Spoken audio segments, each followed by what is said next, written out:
Camp Pendleton, California, United States Marine Corps Base. July 15, 1971. Thursday morning, 9:00 in the morning. The sun is already brutal. Southern California summer heat, 95 degrees F and climbing. The training ground is a massive dirt field, flat and open, surrounded by military buildings painted in dull green and tan. American flags hang motionless in the still air. The smell is dust, sweat, and military canvas. Somewhere in the distance, the sound of rifle fire from the shooting range. The rhythmic cadence of drill instructors shouting commands. On the training ground, 1,000 United States Marines stand in formation, 10 rows of 100 men each. Perfect spacing, perfect alignment. They have been standing at attention for 20 minutes. Not moving, not fidgeting. Marines do not fidget. They stand like statues until given permission to move. These are not new recruits. These are active duty Marines, combat trained. Many of them have served in Vietnam. They know how to fight. They know how to kill.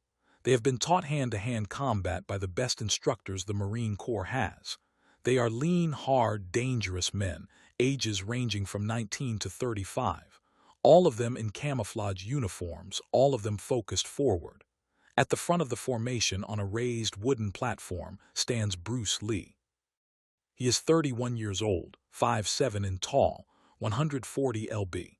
He is wearing simple black training pants and a black t-shirt. No military uniform, no rank insignia, just civilian clothes.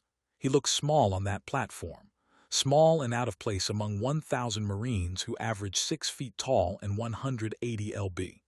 Bruce was invited here by the Marine Corps Combat Development Command. They want to modernize their hand-to-hand combat training. Traditional military combivs are based on World War II-era techniques, boxing, wrestling, basic strikes. But warfare is changing.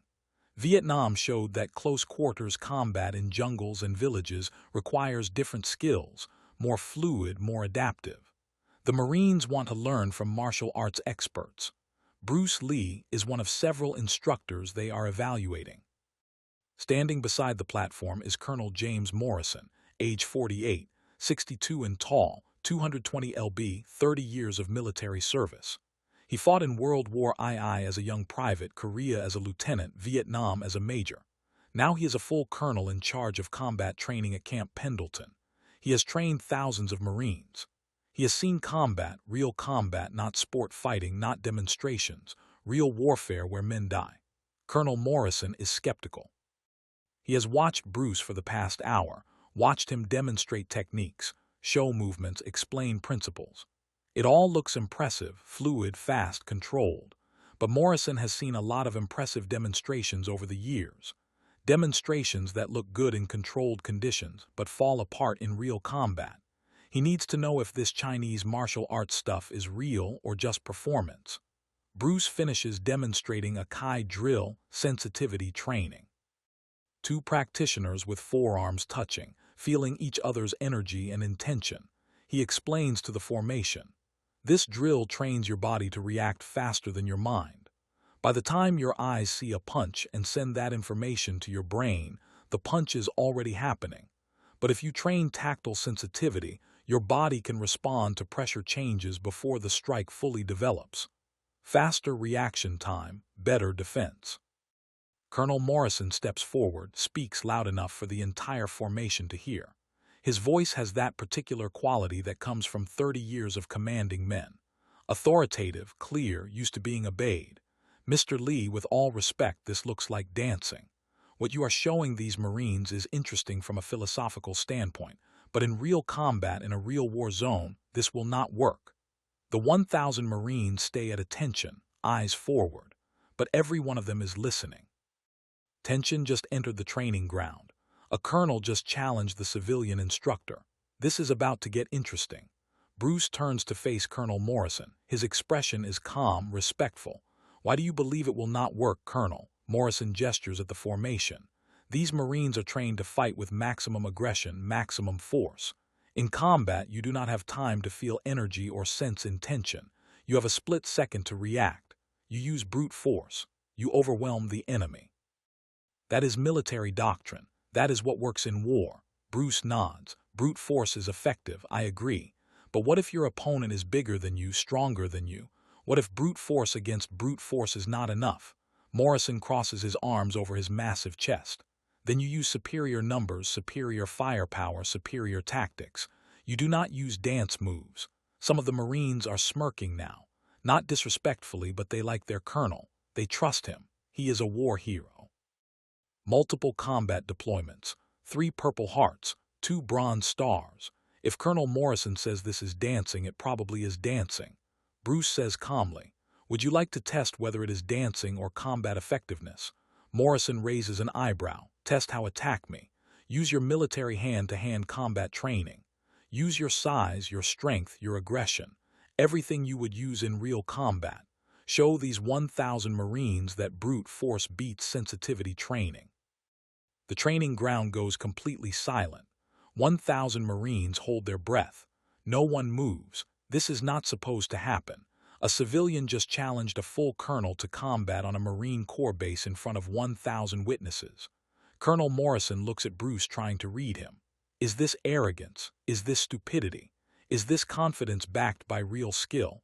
Morrison has been in enough fights to know that talking means nothing. Only action reveals truth. Morrison says, "If I agree to this, I fight for real military combivs. Full contact, no holding back. I would not want it any other way." Bruce says, "If we hold back, the demonstration means nothing. These Marines need to see real effectiveness, not choreographed movements." Morrison looks at the formation, looks at his Marines. They are watching him, waiting. He cannot back down now. His credibility as their combat instructor is on the line. If he refuses, they will wonder if he is afraid. If he accepts, he will show them that size and military training beat martial arts philosophy. Morrison removes his jacket, hands it to a nearby sergeant. He is wearing a T-shirt underneath. His arms are thick. Years of physical training, push-ups, pull-ups, lifting. His hands are scarred from decades of hard work. This is not a soft man. This is a warrior who has seen and survived real combat. He steps onto the platform. Bruce steps down. They face each other on the dirt training ground. No mats, no padding, just hard-packed earth.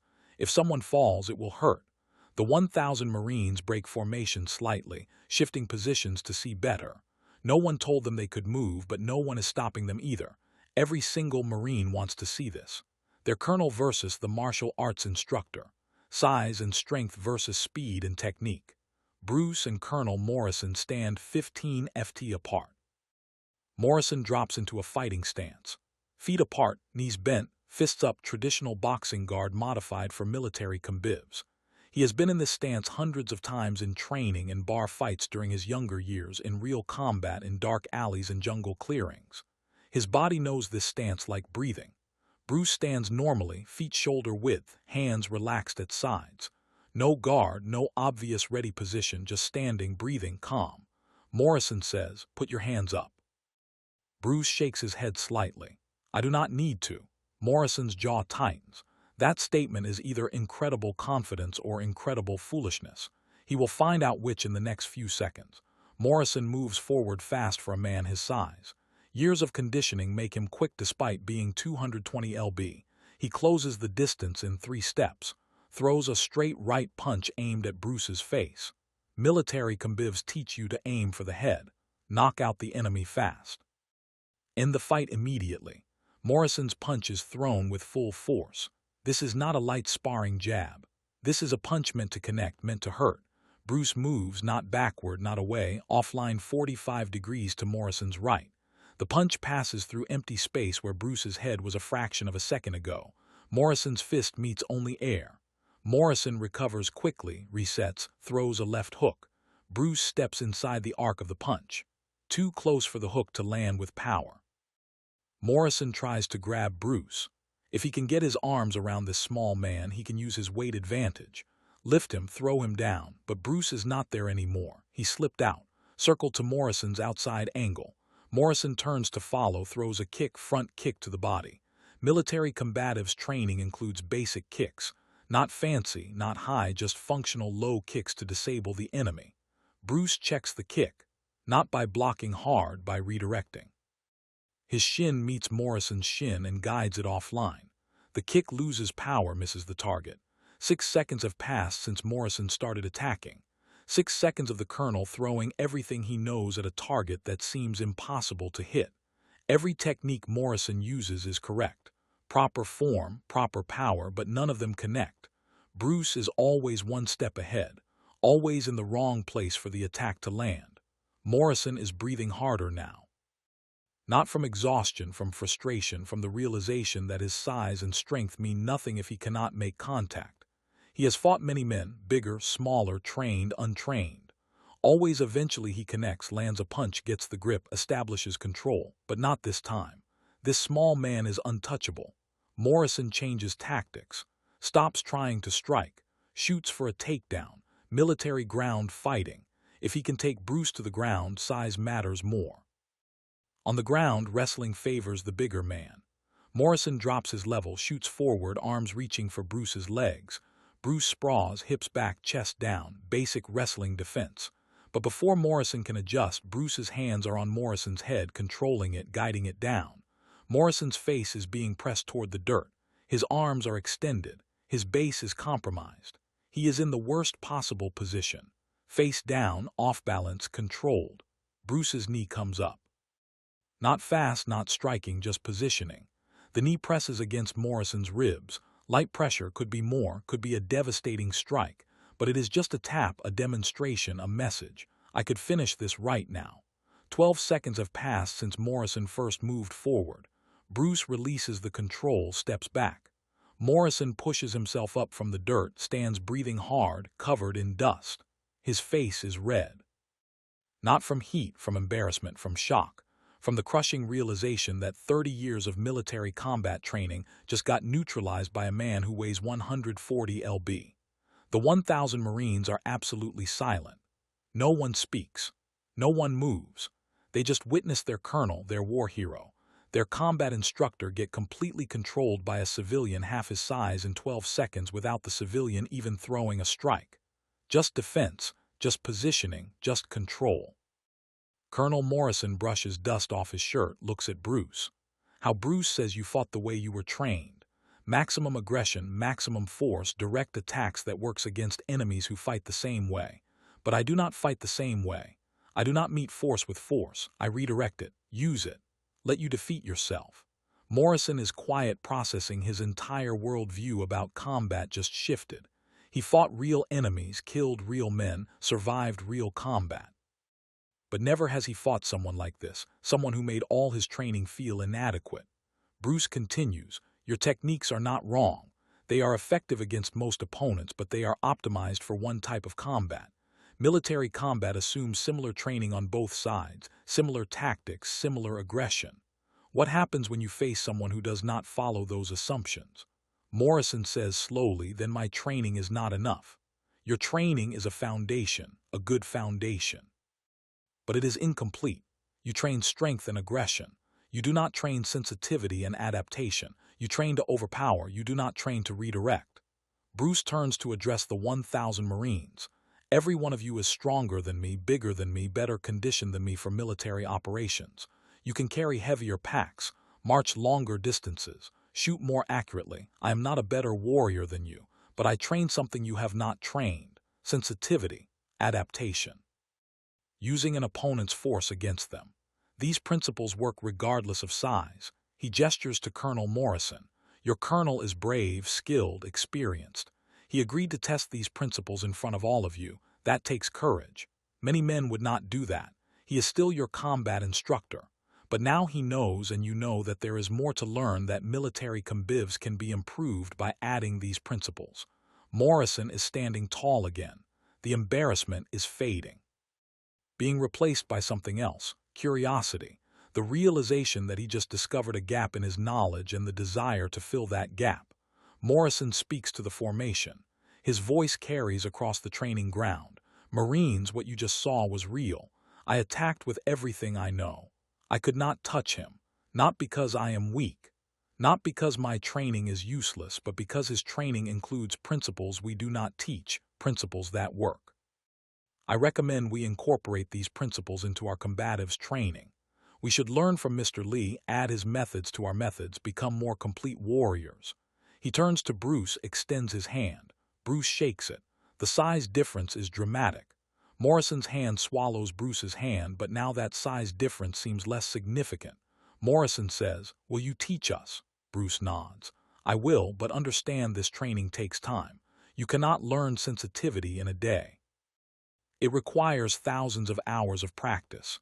Your Marines are tough. They are disciplined. They can learn this, but it will be different from what they are used to. Less about power, more about precision." Morrison smiles slightly. "Marines can learn anything if you give them a reason. You just gave them a reason. You took down a full colonel in 12 seconds. That is motivation." Over the next 6 months, Bruce Lee returns to Camp Pendleton once per week, teaches sensitivity drills to rotating groups of Marines, chizo, trapping, close-range techniques. The Marines are skeptical at first. This does not look like combat training. It looks like dancing, just like Colonel Morrison said. But gradually, they start to understand, start to feel it.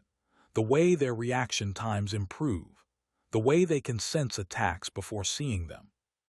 The way smaller Marines start defeating larger Marines in sparring because they have better timing, better positioning, better understanding. Colonel Morrison becomes one of Bruce's most dedicated students.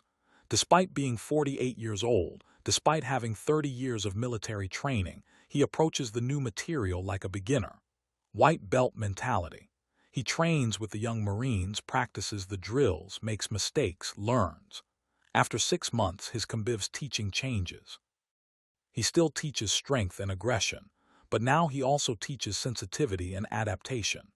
The Marines trained under this new system become noticeably more effective in hand-to-hand combat.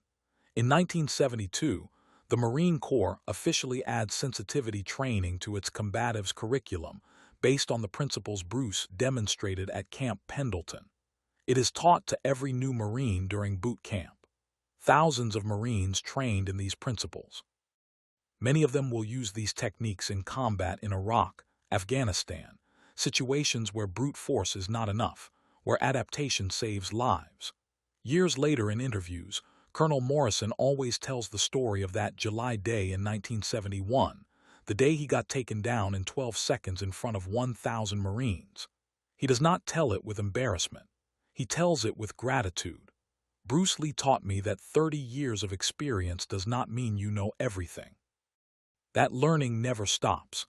That admitting you have more to learn is not weakness. It is strength." Those 12 seconds were the most valuable lesson of my military career. The lesson was not that Bruce Lee was superhuman. The lesson was that principles matter more than size, that sensitivity can beat aggression, that what looks like dancing is actually highly refined combat effectiveness, that true warriors never stop learning. And that sometimes the best teacher is the one who humbles you in front of 1,000 witnesses, then offers to help you become better.